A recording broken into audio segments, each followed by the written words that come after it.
disait Aline, bien plus loin du sauveur. Oh oui, je marchais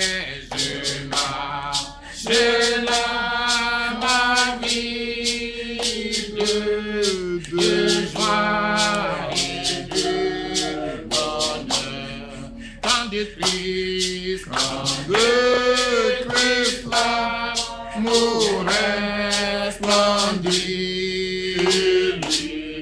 illuminant ma sombre. Oh oui, amour qui m'enchaîne, le principe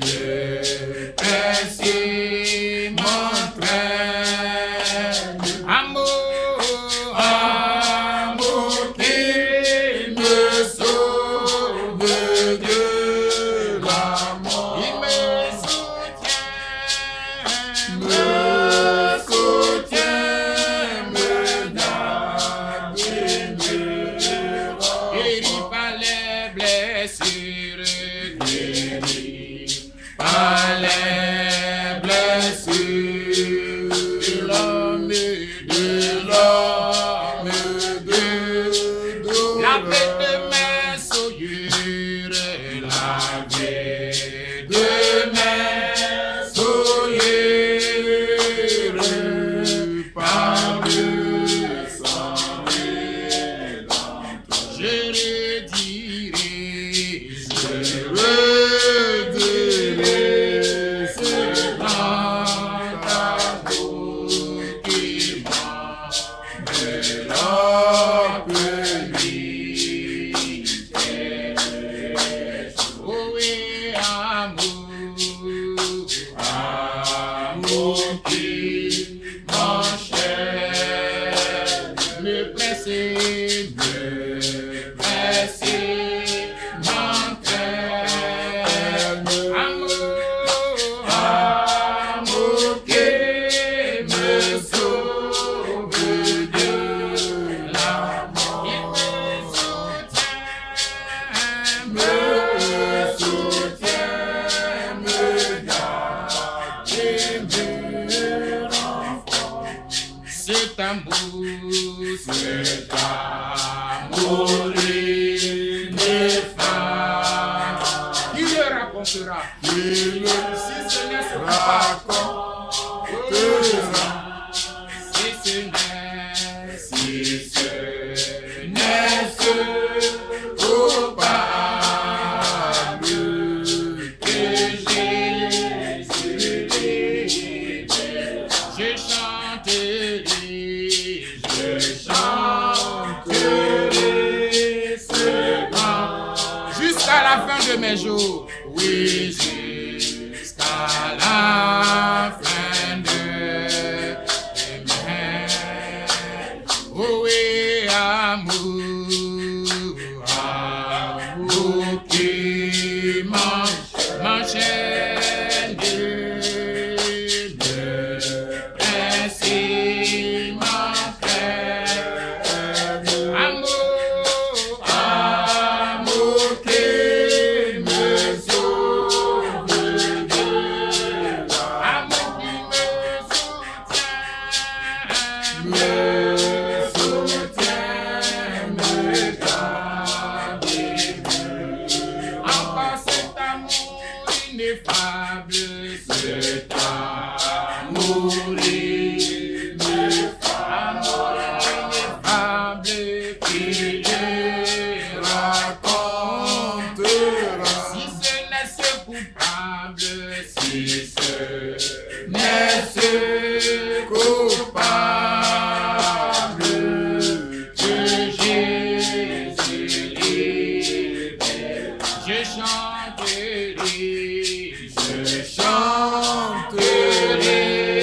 ce grand amour jusqu'à la fin de mes jours. Oh oui, amour qui m'enchaîne,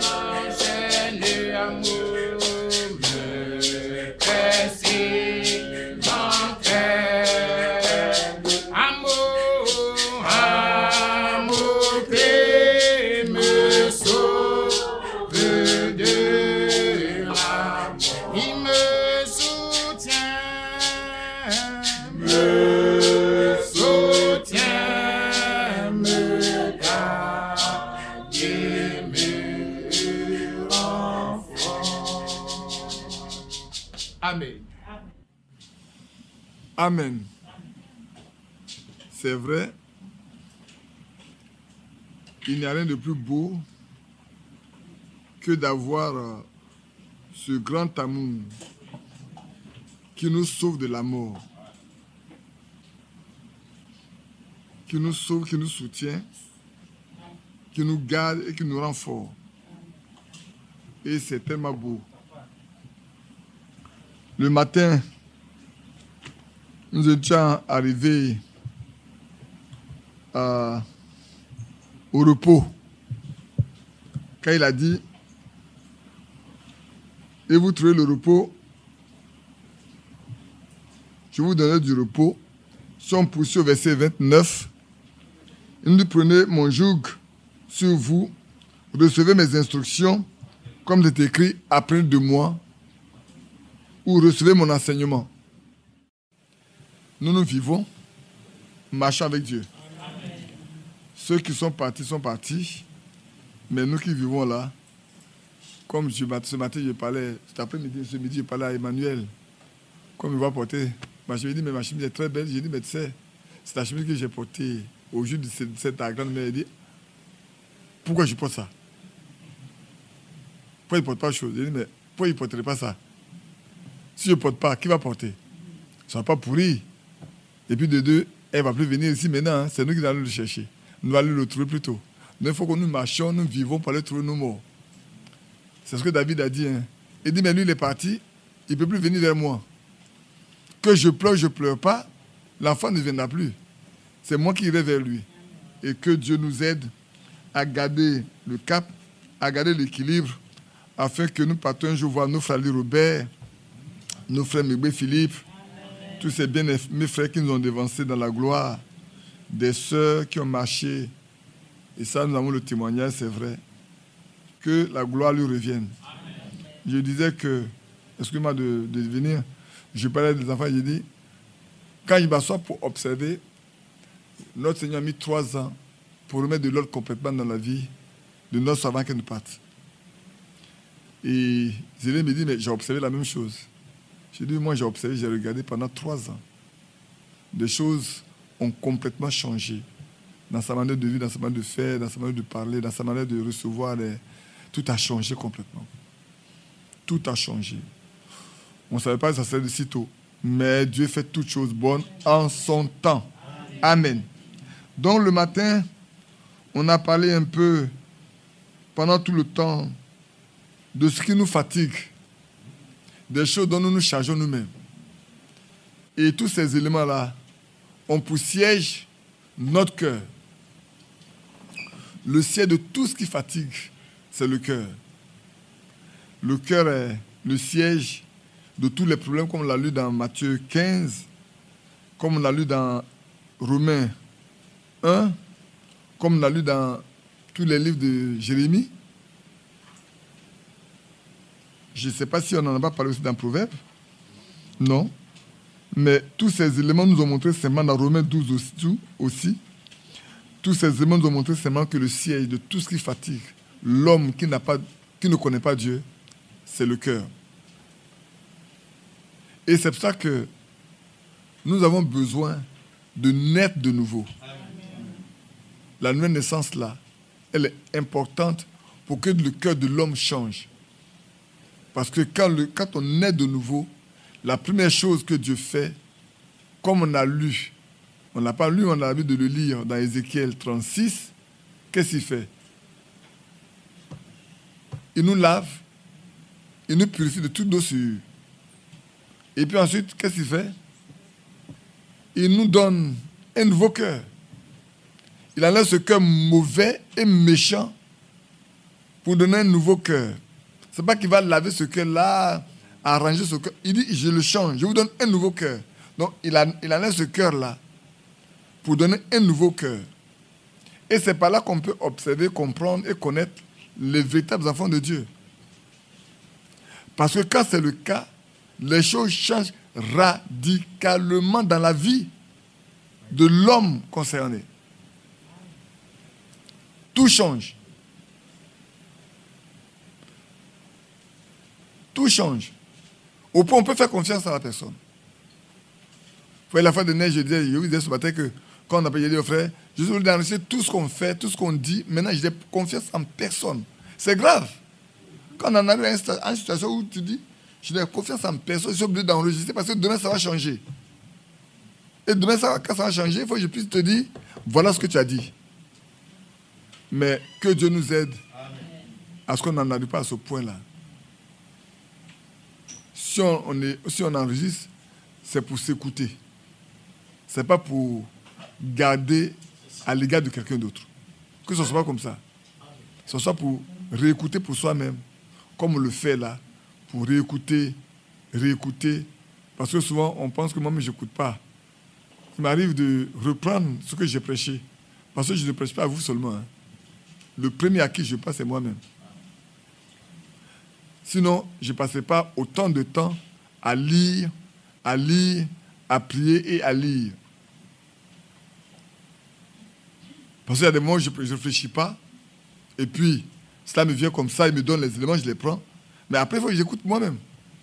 Pour savoir, est-ce que moi-même, je ne suis pas coupable d'une manière ou d'une autre?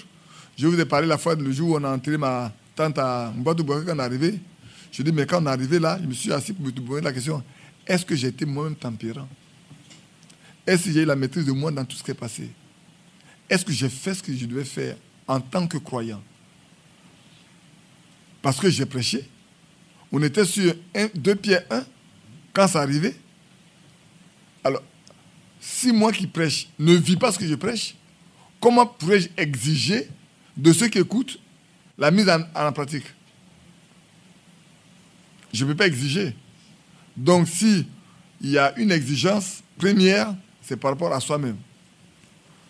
C'est par rapport à moi-même, d'abord.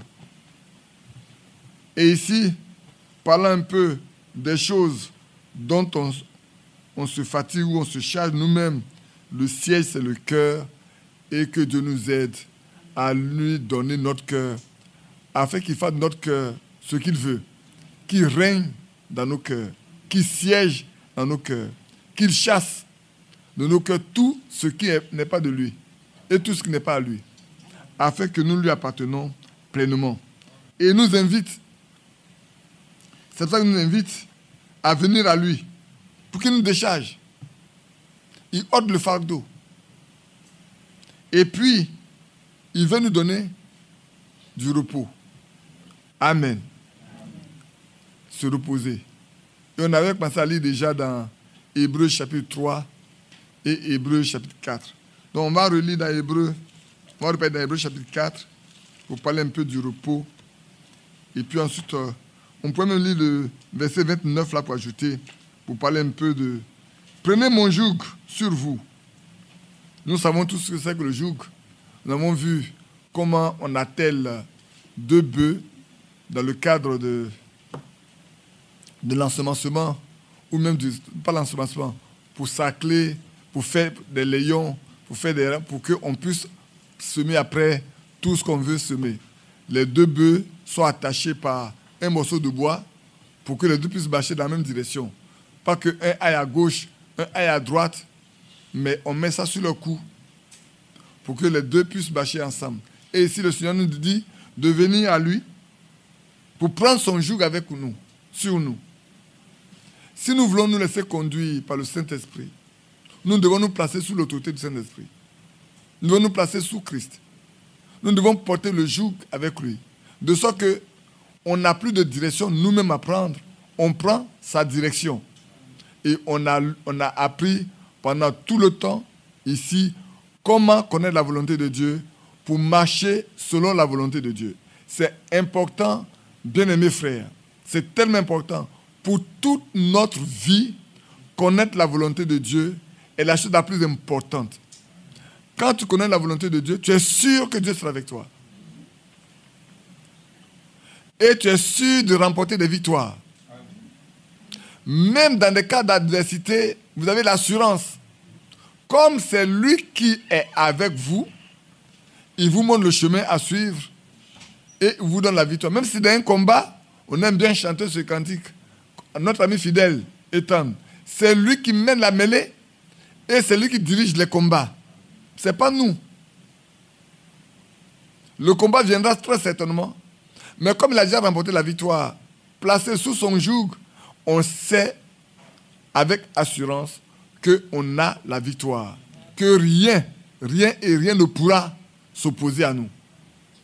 Même quand l'ennemi s'opposera, on sait qu'il est déjà vaincu.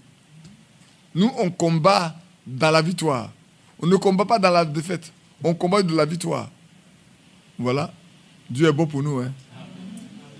À peine on a fermé toutes les fenêtres, toutes les portes, et qu'il se met à pleuvoir, et que nous soyons à l'abri de la pluie.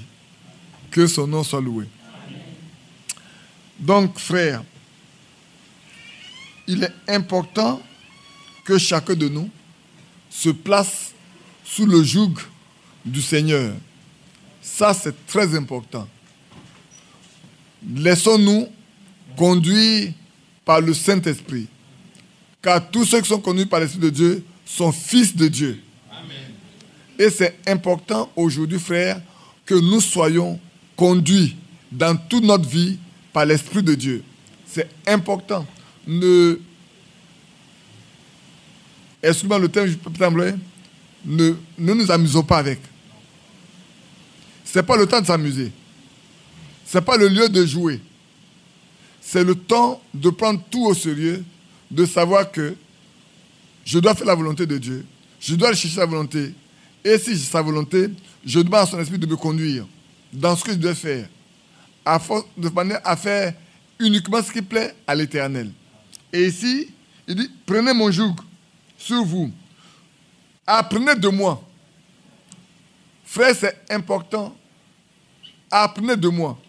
Vous savez, le Seigneur a dit à ses disciples, dans Jean chapitre 13, comme on le lit quand on fait la Sainte Seine, au niveau de la veille des pieds, il dit, vous m'appelez Maître Seigneur, et je le suis. Et vous faites bien. Je le suis. Si moi qui suis le Maître et le Seigneur, je vous ai lavé les pieds, vous devez faire comme moi je vous ai fait. Et vous serez encore plus heureux si vous faites ce que je vous ai appris. Donc ici, nous devons toujours, bien aimer, apprendre du Seigneur dans toute situation. Dans notre vie de tous les jours, là, la seule chose que nous devons faire, Seigneur, qu'aurais-tu fait à ma place si tu étais là? La meilleure manière d'apprendre, hein, c'est pour ça que j'aime bien ce livre-là, comme un souffle violent qu'on ne trouve plus. Dedans, il y a lui, il pouvait toujours dire, Seigneur, qu'aurais-tu fait à ma place si tu étais confronté à cette situation? Dans quelle position là, qu'est-ce que tu aurais fait? Quelle décision aurais-tu prendre? Et nous sommes arrivés au stade où chacun de nous doit savoir, dis Seigneur, fais ta volonté à ma place. Je ne sais pas que faire, je suis peut-être embarrassé, je suis peut-être dans la nuit, mais Seigneur, qu'est-ce que tu aurais fait à ma place? C'est important. De sorte que, quand nous disons une chose, nous le disons parce que nous sommes connus par l'Esprit de Dieu. Quand nous posons un acte, nous le posons parce que nous sommes connus par l'Esprit de Dieu. Dans toute notre vie. Mais cela n'est possible que si nous sommes placés sous Christ. Hein. Si on n'est pas placé sous Christ, cela n'arrivera jamais. Vous savez qu'on a parlé un peu de pourquoi certains chrétiens, certaines personnes ont des difficultés à vivre la vie chrétienne. On en a déjà parlé, non? Donc, regardez bien. Ceux qui ont des difficultés à vivre la vie chrétienne, c'est qu'ils ne sont pas placés sous Christ, c'est tout. Ils ne cherchent pas la volonté de Dieu. Ils ne laissent pas Dieu les conduire. Et c'est pour ça que le Seigneur dit, venez, je vais vous décharger. Ne vous fatiguez plus. Vous ne pouvez pas même pas vous décharger. Parce que frère, quand on s'est chargé, on ne peut pas se décharger. On ne peut pas le faire. Lui seul est capable de le faire. C'est lui seul. Et c'est pour ça qu'il est parti à la croix. Mourir à notre place, payer le prix et nous libérer. Celui qui nous charge facilement, c'est le diable. Celui qui nous charge facilement, c'est l'ennemi. Ce n'est pas quelqu'un d'autre. Regardez ceux qui ne marchent avec Dieu. Je vous ai dit ici que, frère, aujourd'hui dans le monde, il y a deux esprits qui fonctionnent. Ou vous marchez avec l'Esprit de Dieu, ou vous ne marchez pas avec l'Esprit de Dieu. Je sais que Joe Biden vient de passer un peu un peu de son pouvoir à comment ça s'appelle, à Clara. Sakman.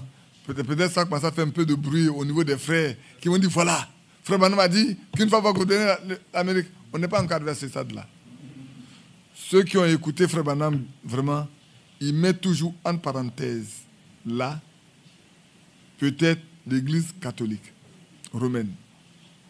Et c'est pour ça qu'il a dit, le dernier pape qui va sortir et qui va précéder juste la vie du Seigneur, il va sortir des États-Unis d'Amérique.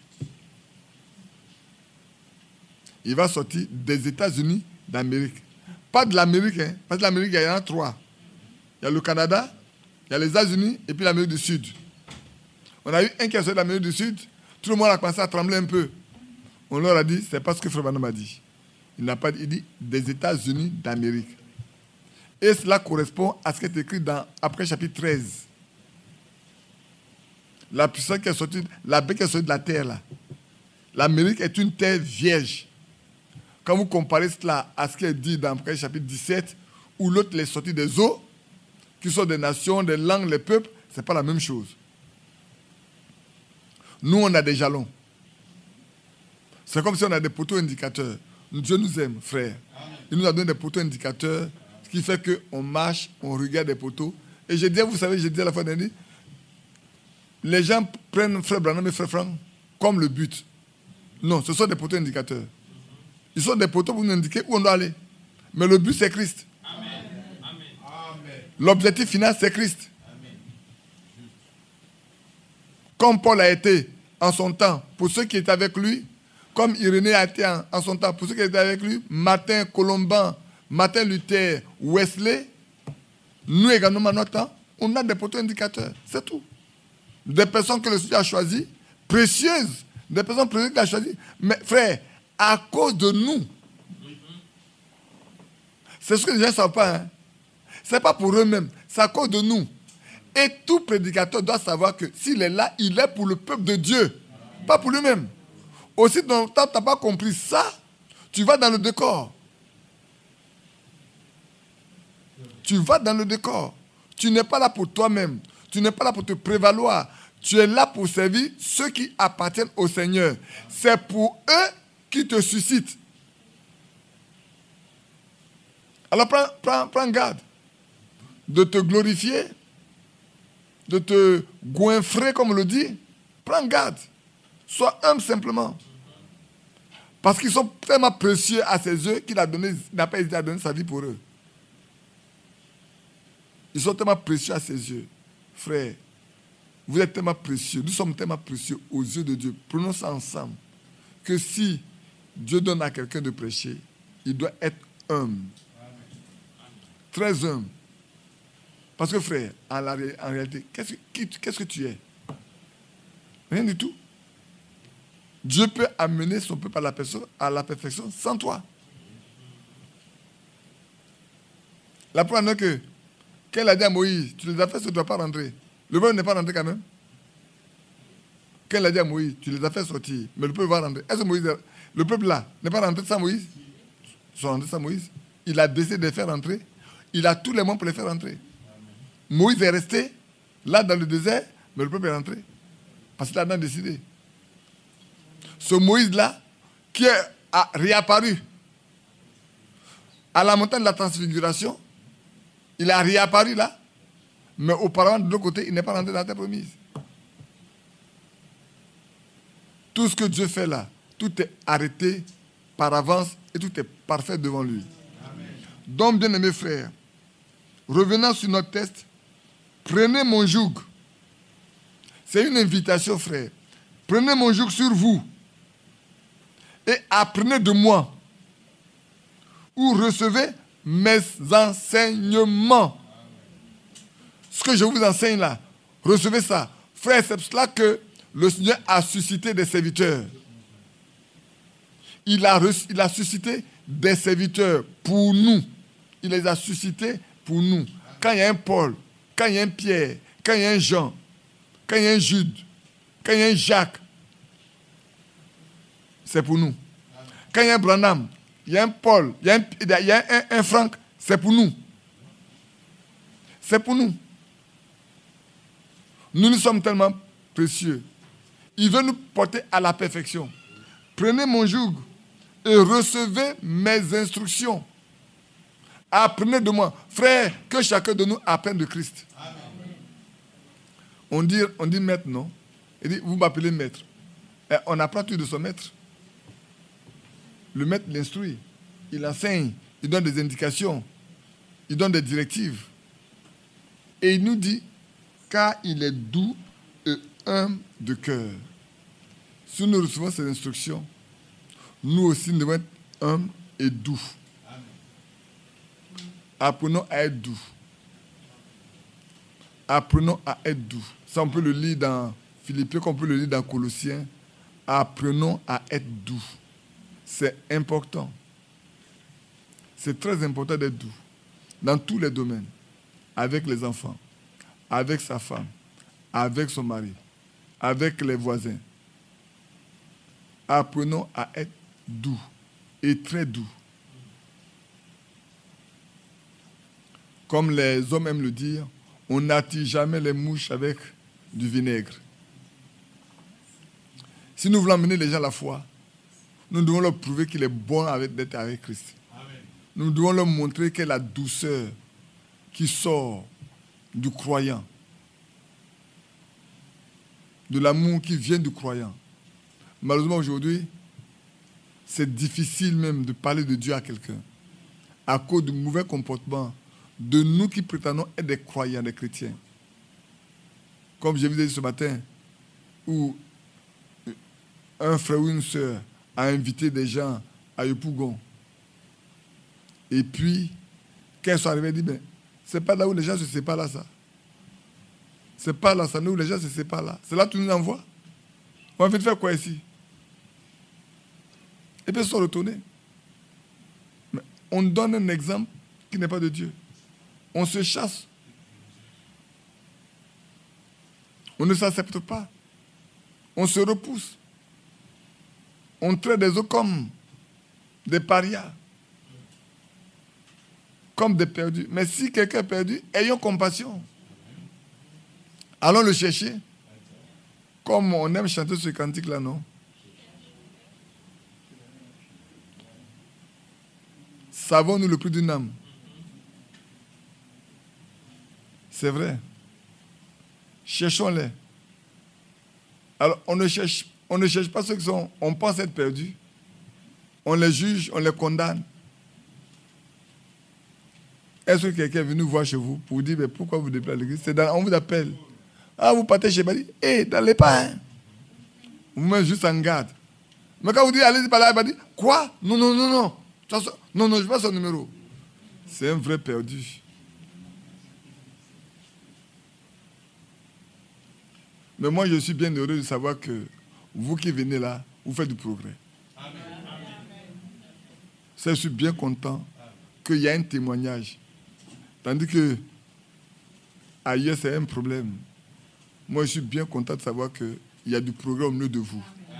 Dans les maisons, dans la vie personnelle, dans les relations avec les enfants, dans les relations avec monsieur, madame. Que Dieu vous bénisse. Qu'il continue de nous perfectionner. De nous perfectionner. C'est vrai que, qui sait si ce n'est pas le petit troupeau? Vous êtes la première fois que j'ai parlé du petit troupeau là-bas. On s'est tellement moqué de moi. Pourquoi là-bas? On dit, le petit troupeau. On s'est tellement moqué de moi. Tout ce que je prêche, il y a toujours des sujets pour se moquer de moi. Mais un jour, ils seront surpris. Un jour, ils sont surpris. Alors hier, quelqu'un disait, telle personne m'a dit que Dieu a regroupé en toi plusieurs ministères. J'ai dit, bon? Il me l'a dit à moi-même, il me l'a dit aussi à moi-même. Il y a longtemps, il me l'a dit à moi-même. Mais tu vois, malgré tout, il sait ça, mais il a quitté. Hein. Il nous a quitté. Il dit, Dieu a regroupé en cet homme-là plusieurs ministères. Il a dit, moi je sais. Moi aussi je sais. Moi aussi je sais. Hein? Je sais, taisez-vous. Tais-toi. Taisez-vous. Je sais que mon maître il va partir cette fois-ci. Dieu m'a aussi informé. Taisez-vous. Ne parlez pas. Taisez-vous. Non, je le sais. Mais, frère, tu vas te goinfrer, ça veut dire à quoi? Rien du tout. Laisse Dieu utiliser. S'il a mis quelque chose en toi, laisse-le l'utiliser. Ce n'est pas pour toi. Hein. Ce que les gens ne savent pas, quand Dieu te donne une chose, ce n'est pas pour toi. Frère, quand Dieu te donne une chose, ce n'est pas pour toi. C'est pour des gens, ça cause de ses enfants qui te le donnent. Pour que ça serve à ses enfants, non pas toi-même. Si tu penses que c'est pour toi-même là, et tu veux te goinfrer avec ça, tu vas tomber clairement et simplement. C'est quand tu vas tomber que toi tu te rends compte que, ça, moi, Dieu peut faire, il peut faire son œuvre. Moi, j'ai eu beaucoup de personnes qui pensent qu'ils avaient quelque chose que je puis après, pouf, ça disparaît. Ils tombent. L'orgueil prend la place, on tombe. Que Dieu nous aide. Prenons donc les instructions du Seigneur. Soyons doux. Soyons humbles. Humbles de quoi? Humbles de cœur.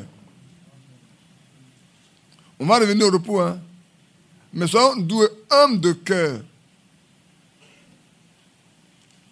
Alors, vous trouvez le repos pour vos âmes.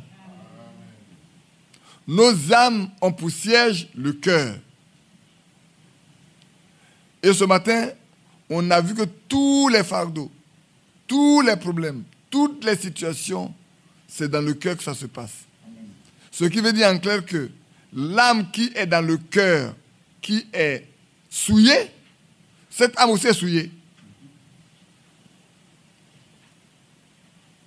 L'âme l'est souillée. C'est pour ça que nous avons parlé de la sanctification de notre âme, de notre esprit et de notre corps. L'âme qui vit dans un cœur souillé, cette âme aussi est souillée. Alors, il faut que notre âme soit purifiée. Et pour que notre âme soit purifiée, il faut que ce cœur-là soit changé. Amen. Et que Dieu mette notre âme dans un nouveau cœur pour que cette âme ne soit plus souillée non plus. Amen. Alors seulement, nous aurons le repos. Alors seulement, tu auras le repos pour ton âme. Tu auras du repos. C'est pour ça que dans Hébreux, comme on le disait ce matin, on va continuer. Dans Hébreux, chapitre 4, là, allons le lire rapidement.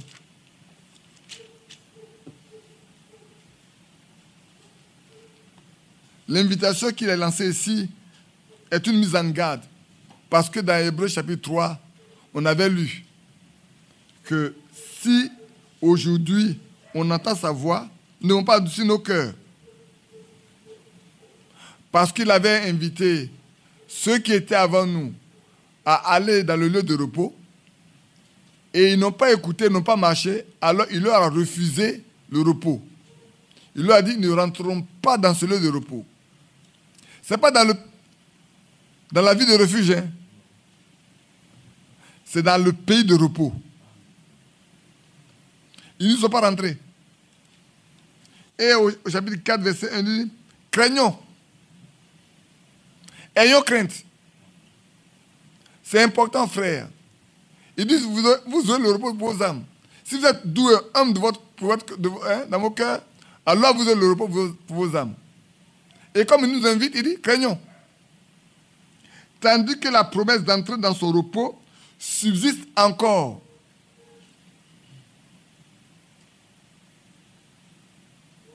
Qu'aucun de vous ne paraisse être venu trop tard. Que personne dans son cœur ne dise, est-ce que je vais avoir le Saint-Esprit? Est-ce que Dieu va me remplir de son esprit?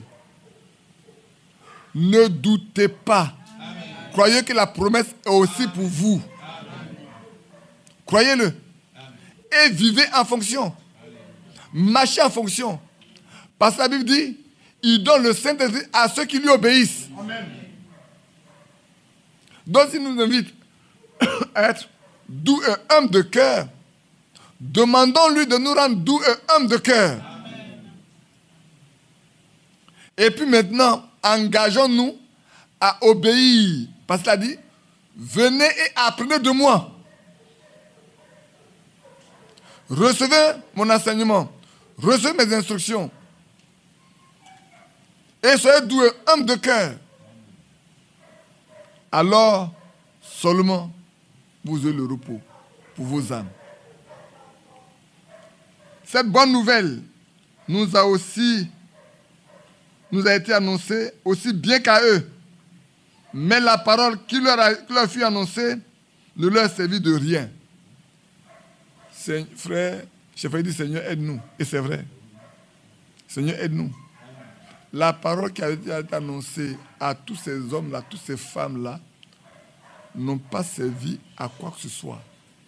Ça n'a pas été utile pour eux.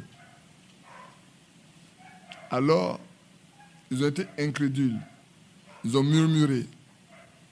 Ils ont été des gens idolâtres. Aujourd'hui, on pense qu'on ne murmure pas. On pense qu'on n'est pas idolâtre. Souvent, on rentre même dans l'idolâtrie. C'est tellement subtil qu'on ne se rend pas compte qu'on est dans l'idolâtrie. Frère Franck avait écrit dans une lettre circulaire « Être assis dans la chair de Moïse ». Être assis dans la chair de Pierre, être assis dans la chair de Paul, être assis dans la chair de Branham. Aujourd'hui, on doit pouvoir ajouter être assis dans la chair de frère Frank Wald. Pour que ça soit complet. On doit pouvoir ajouter ça aussi. Pour que ça soit complet. Parce que, effectivement, nous sommes nombreux à nous asseoir dans la chair de frère Franck. Et alors nous bâtissons complètement des idoles, de l'idolâtrie au milieu de nous. Et nous pensons que c'est simple, que c'est une chose banale, mais c'est une chose grave. Hein? Le faire, c'est de nous fermer nous-mêmes la porte du royaume. C'est mettre le Saint-Esprit dehors et mettre Dieu dehors. Et alors, la parole de Dieu nous fuit. On pense disposer. Mais cette parole-là, c'est Bible que j'ai dans ma main. Dites-moi, est-ce que ce dimanche-là, ce n'est pas la même Bible qui a été lue dans tout le monde entier, dans toutes les églises? Mais pourquoi ailleurs, ça ne porte pas la vie? Parce que si vous mettez Christ dehors, vous cherchez son esprit, il ne reste que la lettre. Or, la lettre tue, c'est l'esprit qui vivifie. Amen. Là où il n'y a pas l'esprit, la parole de Dieu ne vit pas. La parole parlée n'a plus de vie. Or, la parole parlée, vous savez, hier matin, je me suis levé. Avant d'aller là, j'ai dit, Seigneur, je dois aller, mais donne-moi une parole pour moi-même. Au moment où je voulais prendre ma Bible, que je me dis, mais lis, et j'ai oublié ce passage que j'ai lu, j'ai oublié le contenu du passage. Lis Hébreux 4, 12. Qui sait ce qui est écrit dedans?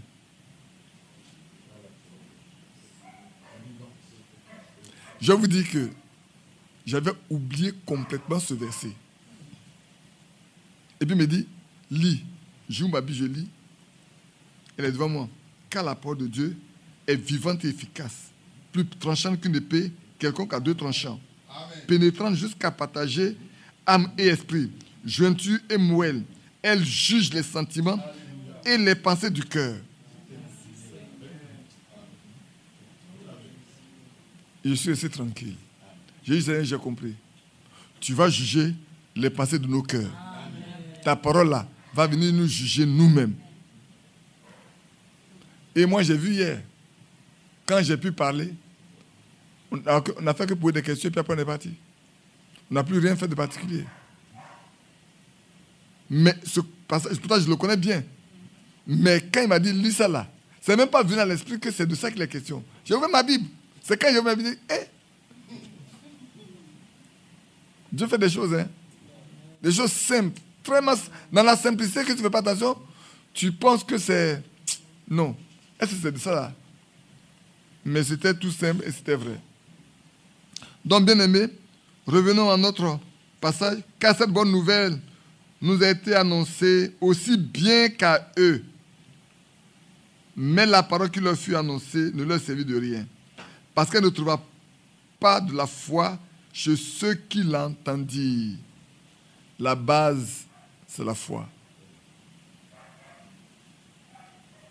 Si nous n'avons pas de foi, si nous ne croyons pas que Dieu existe et que sa parole est vraie, et que nous pouvons obtenir tout de lui, comme cette femme syrophénicienne dont la fille était grandement tourmentée, Mais quand le père a dit, Seigneur, aie pitié de moi, il n'a pas répondu.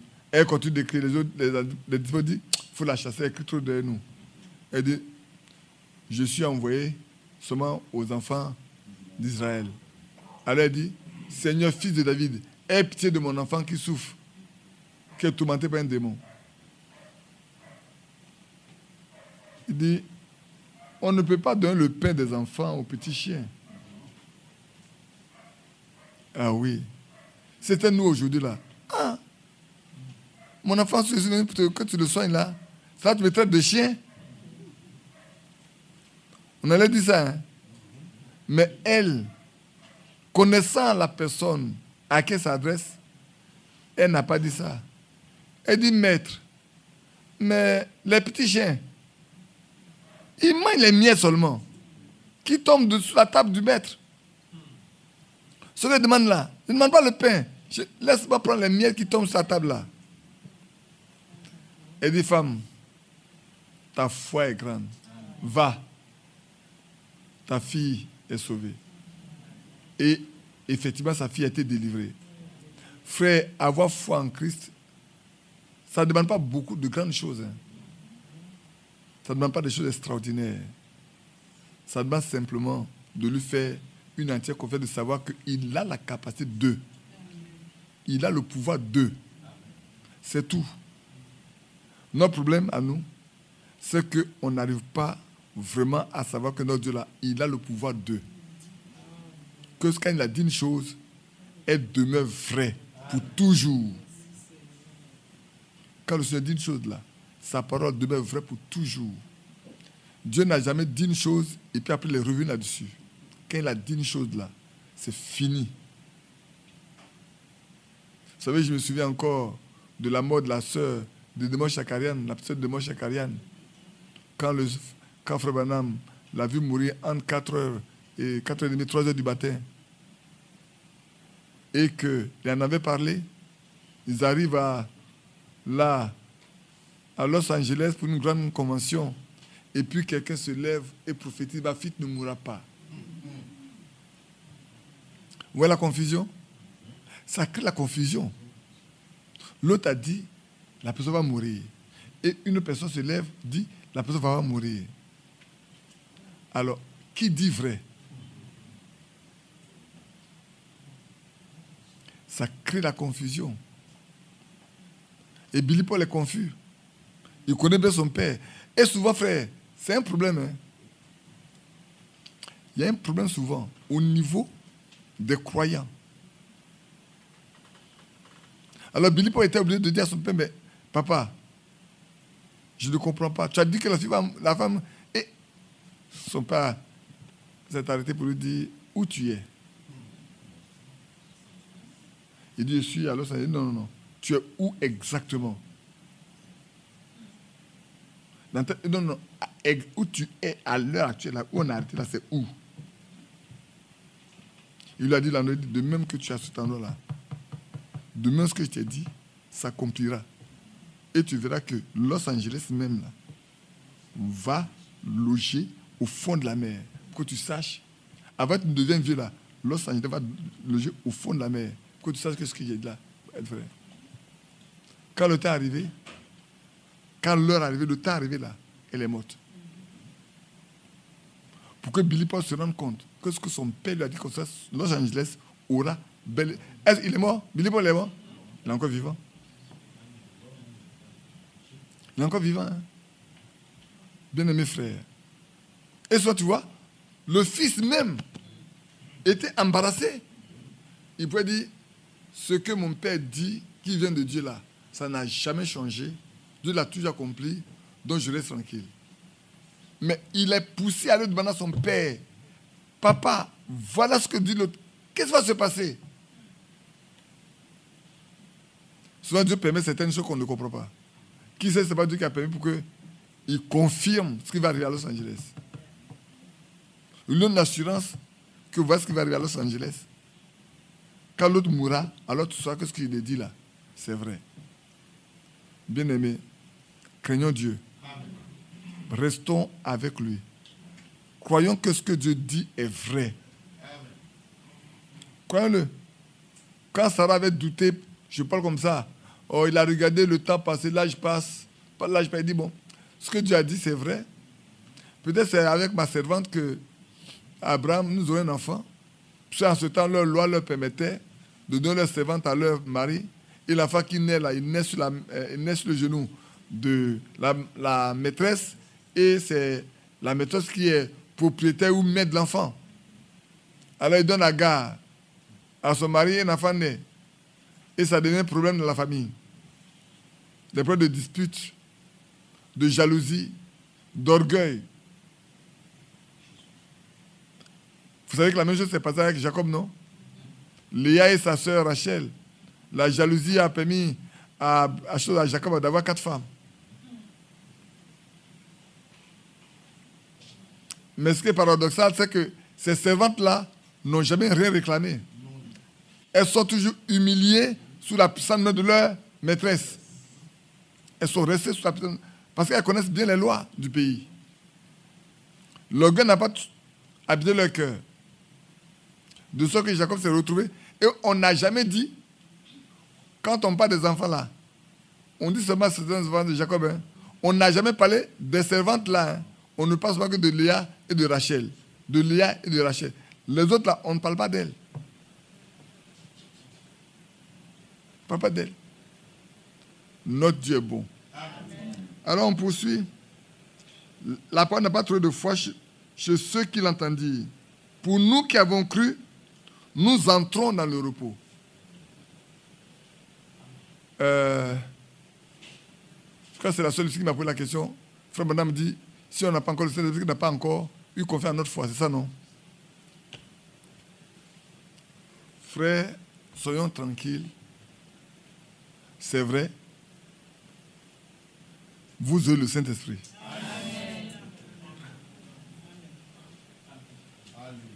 Allons simplement dans le calme, dans la tranquillité. Ceux qui n'ont pas encore reçu, Dieu se souviendra d'eux. Comme il s'est souvenu de Sarah. Il s'est souvenu également de Rebecca. Dans les moments les plus difficiles, là. Il s'est souvenu d'elle. Ils ont eu les enfants qu'il a promis. De même, la promesse, là, ça sera pour nous.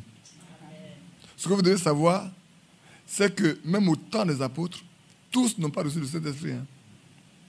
La preuve, il y en a qui ont sorti des doctrines étrangères. Parce qu'ils n'ont pas reçu le Saint-Esprit. Mais à nous, la promesse est faite. Et moi, je le crois.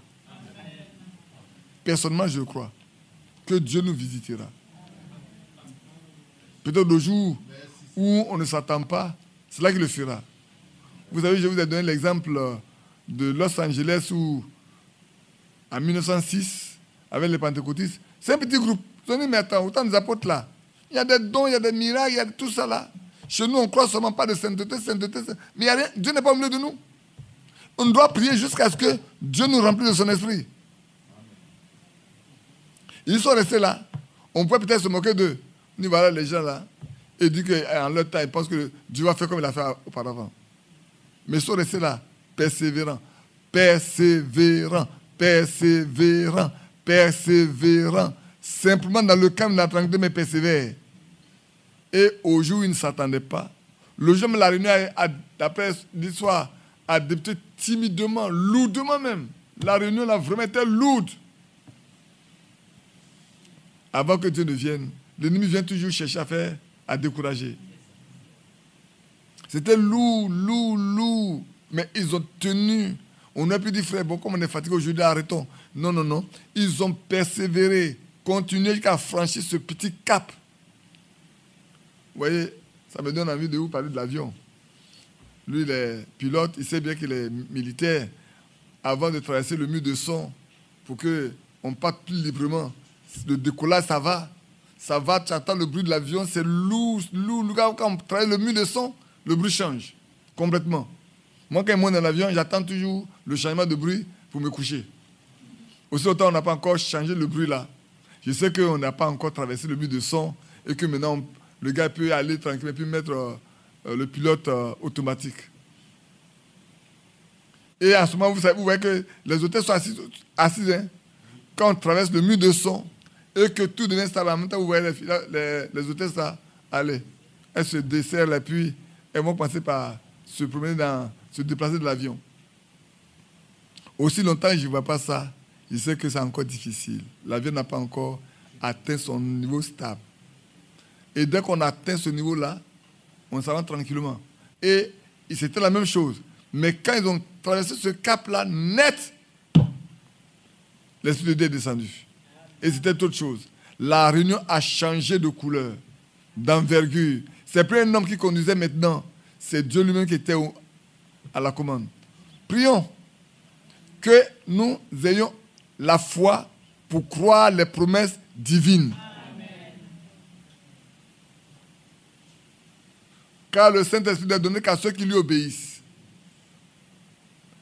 Connaissons ce que Dieu nous demande et obéissons. Vous vous rendez compte que Saül n'a pas obéi à la voix de Dieu. Le pouvoir lui a été enlevé. Samuel a dit, mais Dieu t'a retiré le pays, il t'a tout retiré. Il t'a tout enlevé. Il a donné ça à quelqu'un d'autre. Parce que tu ne veux pas obéir. Et si nous aussi on ne veut pas obéir, cela peut nous arriver. Mes chers frères et sœurs, obéissons. C'est le temps d'obéir. On veut rentrer dans le repos, obéissons. Amen. On veut rentrer dans le repos, ayons les instructions de lui. Prenons son joug et recevons les instructions de lui. Apprenons de lui. Et obéissons quand il parlera à nos cœurs. Quand quelque chose vient pour nous dire, voilà la parole de Dieu, nous devons obéir à cette parole-là. Et marcher avec elle.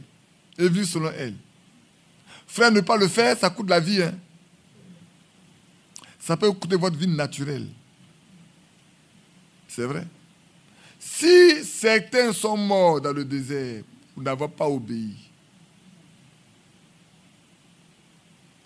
frère, si nous servons le même Dieu, cela va arriver. Si au jour de Pierre, Ananas et Saphira n'ont pas obéi et ont menti, et la mort les a atteints, sachez qu'un jour, le même modèle va arriver. Parce que notre temps sera le plus glorieux. Notre époque sera plus glorieuse que l'époque du premier âge. Parce que nous sommes dans l'âge où le Seigneur va venir. Et avant ça, beaucoup de grandes choses vont se passer. N'est-ce pas? Mais pour que ça se passe, il faut qu'il y ait des hommes et des femmes disposés pour qu'ils les utilisent, pour qu'ils les emploient. Ça va se passer comme ça. Dans un désordre, non, non, non. C'est au milieu des personnes qui ont consacré leur vie tout entière à lui seul. Dieu veut des gens sur qui peut se reposer, qui peut avoir dans sa main, en qui peut avoir confiance, pour qu'il puisse les utiliser. C'est de ça qu'il est question aujourd'hui, frère. Et c'est ça qui manque. Même dans le message, c'est ça qui manque. Ce qui fait qu'on fait du surplace dans le message.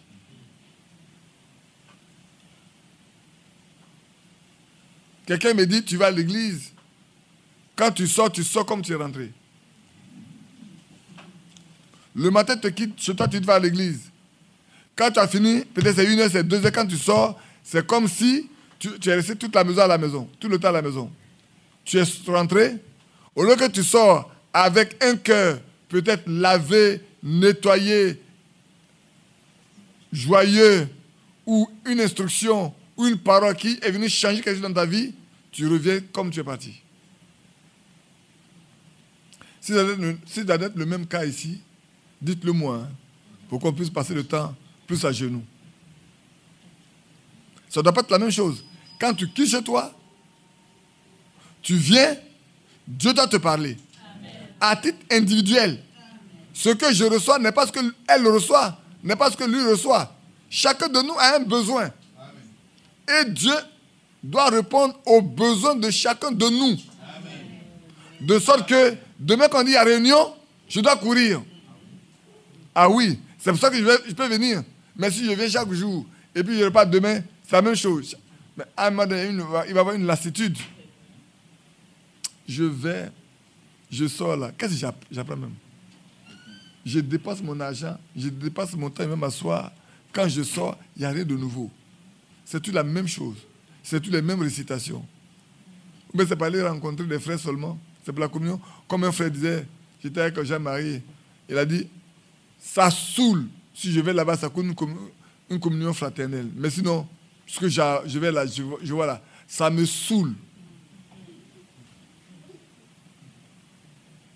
Frères et sœurs, quand quelqu'un dit, je vais à l'église, je sors là, je vais, je sors, et moi, je suis saoulé de ce qui se passe, en fait, son âme ne tire rien de bon dans ce qui se passe. Et souvent même, ce n'est pas que tu es stable, tu peux même décroître. Parce que nous, on nous a appris une chose.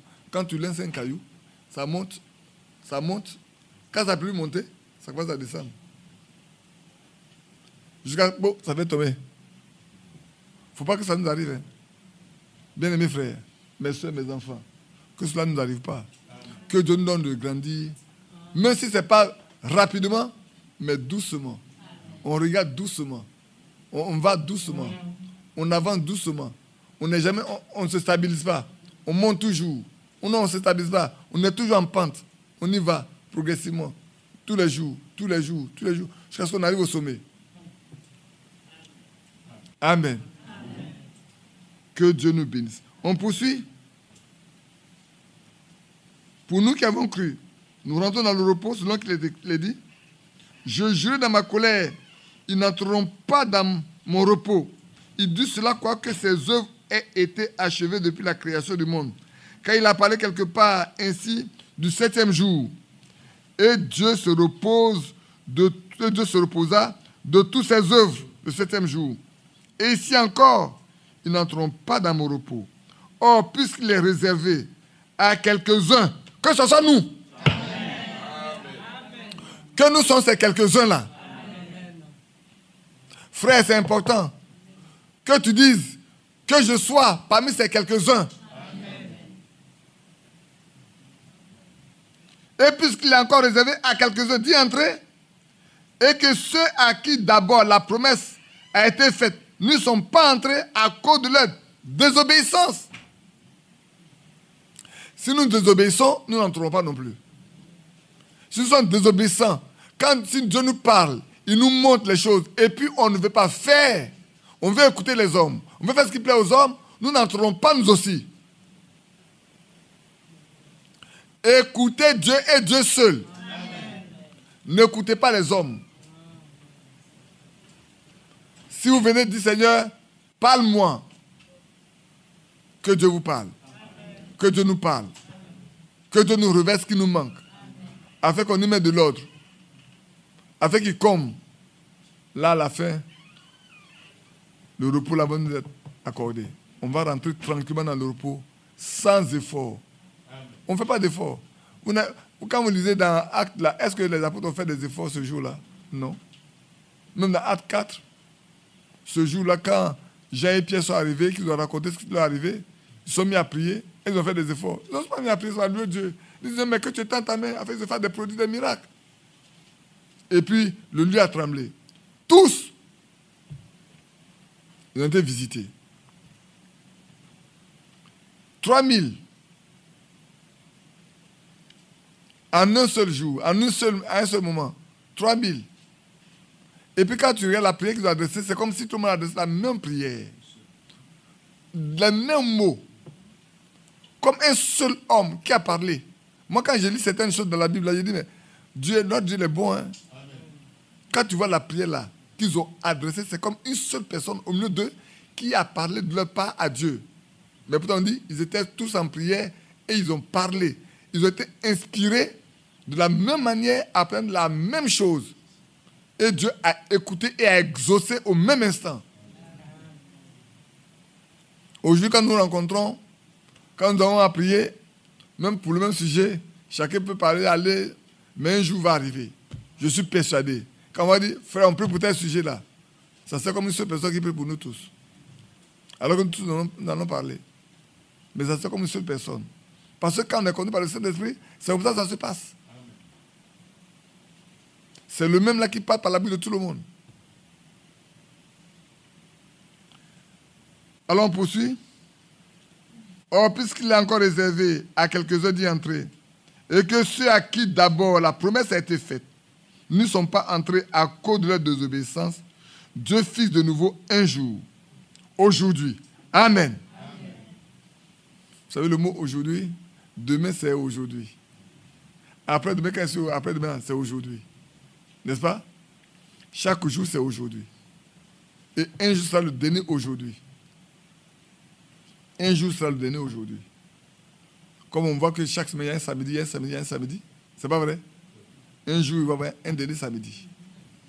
Un jour, il va y avoir un dernier dimanche. Aujourd'hui.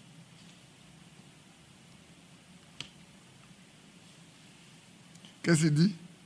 En disant, dans Daniel, dans David plutôt, bien longtemps après, comme il est dit plus haut, aujourd'hui, si vous entendez sa voix, n'endurcissez pas vos cœurs. C'est vrai, voilà la promesse. Bien-aimés, n'endurcissons pas nos cœurs. Amen. Que nos cœurs soient libérés. Que nos cœurs soient donnés gratuitement et pleinement au Seigneur. Abandonnons nos cœurs entre ses mains. Comme il a décidé de changer, de donner un nouveau cœur, que nous lui abandonnons tout, tout et tout, afin qu'il nous donne un nouveau cœur. Et il continue, dit, car mon joug est doux et mon fardeau est léger. C'est vrai? Auparavant, c'est nous-mêmes que nous chargeons. Alors c'est fatigant, c'est lourd. Mais lui, quand il nous met un fardeau, il nous donne des choses à faire. C'est vrai. Quand la Bible dit que nous devons jeûner, c'est difficile de jeûner. Hein. Pour celles ou ceux qui passent là, par moment, c'est lourd comme ça. Mais quand on regarde à lui, on a la force de continuer. De continuer. Et c'est paradoxal. On trouve même du plaisir à le répéter. Quoique c'est difficile, mais quand on a fini, même on a envie de recommencer encore. Pourquoi? Parce qu'il y a la joie, il y a une joie qui se dégage quand on sert Dieu. On trouve son plaisir à servir Dieu. On trouve son plaisir à faire la volonté de Dieu. Moi, je connais, je vais vous dire, mais elle est décédée. C'est une soeur, la soeur Camille, d'origine malienne, vécue au Sénégal, c'est son père. Et quand elle a cru, je lui disais, mais je lui parlais de Dieu, elle dit, moi, je ne peux même pas passer une demi-journée. Une demi-journée à ne pas manger, mais ce n'est pas possible. Alors, je lui ai lu Ésaïe 58. Quand je lui ai lu Ésaïe 58, elle dit, mais si c'est pour plaire à Dieu, je vais essayer. Pour plaire à Dieu, là, moi, je vais essayer. Moi aussi, je vais plaire à Dieu. Je vais essayer. Elle a fait un jour. Elle a réussi. Elle était très contente d'avoir fait un jour. Après, elle a fait 3 jours. Elle était très contente. Et désormais, chaque semaine, elle trouve 1 jour, 2 jours, 1 jour, 2 jours chaque semaine. Jusqu'à ce qu'elle prolonge plus. Et puis bon, elle tombe dans une situation, ses parents viennent la prendre par là à l'hôpital. Et les gens n'ont pas compris. Ils l'ont mis sous un traitement qui a dérangé son système digestif.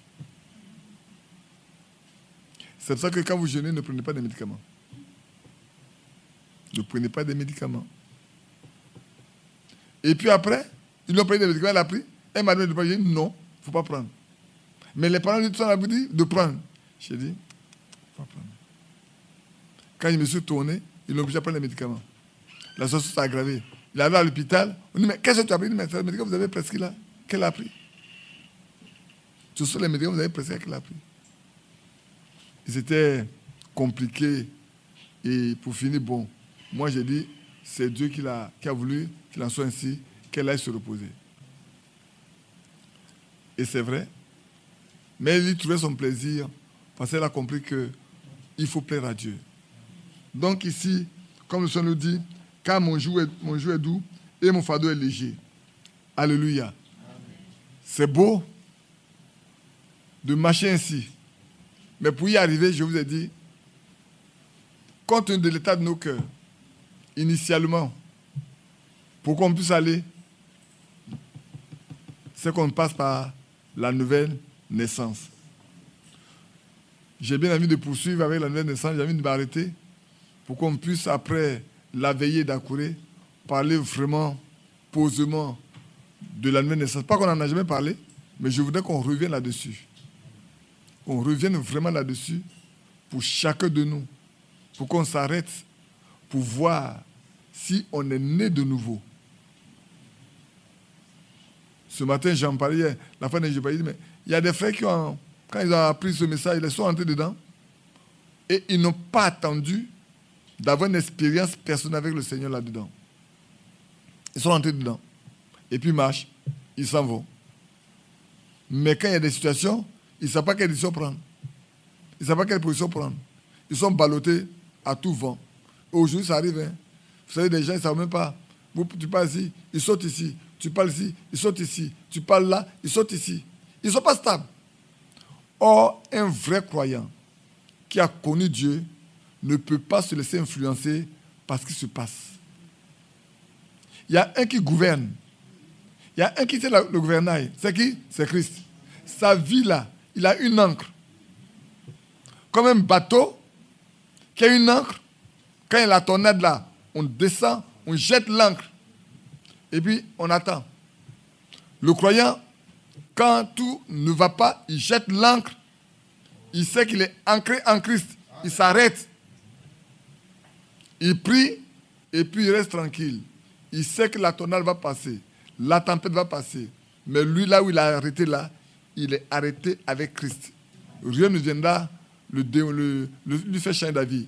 Malheureusement, aujourd'hui, tu as un frère, tu as une soeur, il y a une situation, bam, ils sont ici. Il y a une situation, bam, ils sont ici. Tu dis, mes frères, ta vie est comment même? Ta vie est comment? Toi, tu n'es pas un homme stable. Tu es ballotté à tout vent. Dès qu'il y a un peu de vent, seulement tu vas à droite. Il y a un peu de vent, tu vas à gauche. Il y a un peu de vent, tu vas à droite. Il y a un peu de vent, tu vas en arrière. Jusqu'à quand tu es stable. Un chrétien est un enfant stable dans sa marche.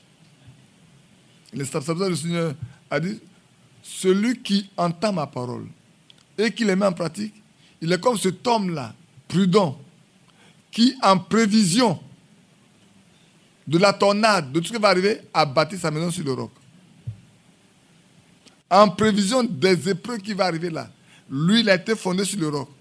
De sorte que quand le vent arrive, la tempête arrive, les pluies arrivent, les torrents arrivent, sa maison est stable. Parce que c'est bâti sur le roc, c'est qu'il a creusé profondément. Hein. Pour que la fondation puisse être démolie, que ça tombe là, il faut aller casser ça depuis sur le rocher. Or, ce n'est pas possible.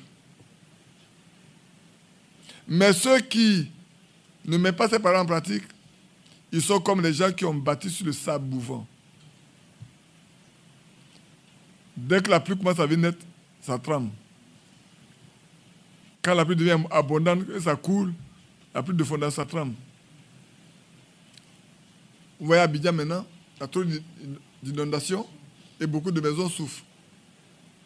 Parce que les gens n'ont pas pris soin de traiter correctement leur lieu de construction et de sorte que quand il y a une inondation, paf, c'est fini. Il y a combien de personnes qui sont mortes dans ces derniers temps? Il y en a plein. Hein? Beaucoup. C'est comme notre quartier ministre là. Je ne sais pas si on a réussi à arranger ça. Comment on appelle? Le rue ministre plutôt. La rue ministre là. Depuis que cette rue existe, elle n'a jamais pu être stabilisée. Parce qu'elle a été mal bâtie. Quand il y a une grande pluie, tout le goudron part. Et ceux qui sont là-bas, leur maison hein, en péril. C'est inondé. Les caniveaux se bouchent. Tout meurt. Il faut peut-être enlever ces canapés. S'il y a un premier étage, il faut aller les mettre là-bas parce que sinon tout va s'abîmer. Dedans, quand tu arrives, il n'y a que la boue partout. Que Dieu nous aide. Soyons stables. Apprenons à être stables. Apprenons à marcher avec le Seigneur, à vivre avec lui. La promesse de rentrer dans le repos existe encore. Et Dieu nous donne le Saint-Esprit à ceux qui lui obéissent. Ça, retenons ça, frères et sœurs. Si nous voulons avoir le Saint-Esprit, apprenons à obéir au Seigneur, à lui obéir entièrement. On nous a donné un exemple de désobéissance. Au temps de Moïse, tous ceux qui ont désobéi sont morts dans le désert. Et le plus patent, c'est avec Saül. Quand les instructions de Dieu sont données et claires, ne vous détournez pas de ça. Quand la parole de Dieu dit une chose qui est claire, prenez cela comme argent comptant.